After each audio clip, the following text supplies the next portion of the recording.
How do you do, my friends everywhere, ladies and gentlemen, and boys and girls, and children, and men and women, and people? I am Professor Julius Sumner Miller, and physics is my business. And before we go further into these wonderful adventures with nature, a word regarding our modus operandi. Modus operandi. On occasion, in some of these programs already done, and on those I will do further, it is clear that I have used some language now and again of an elevated sort, words like, phrases like, modus operandi and such, and the impression may be got that this is too much for young ones to hear and understand. But I am of the philosophy, having been for 60 years in the academic scene, that my singular purpose is to make everyone reach, and thus their brains are stretched and their emotions moved and their spirit touched.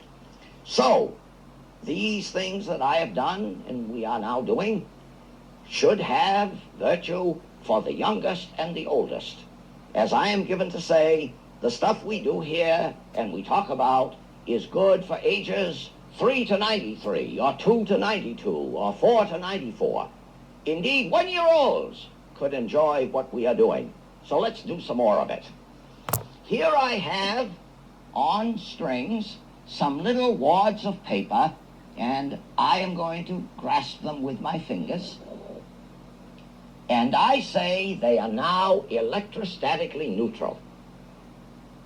Now here I have a rubber rod, and I say it is electrostatically neutral.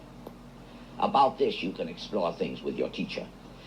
Now I am going to bring this electrostatically neutral rod near those electrostatically neutral wads of paper, pith balls, and watch.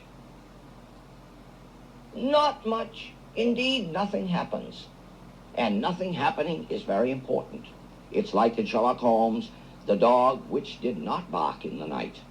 Now I'm going to rub this rubber rod on this piece of fur. And a most remarkable transformation has taken place. This rubber rod has a new life. Watch, watch. There we are. And notice that. They touch the rod. They now have the same charge as the rod. And they are not only moving away from the rod, but from each other. And if I try to engage them, you see I don't succeed too well. Look at that. Isn't that, look at that, look at that.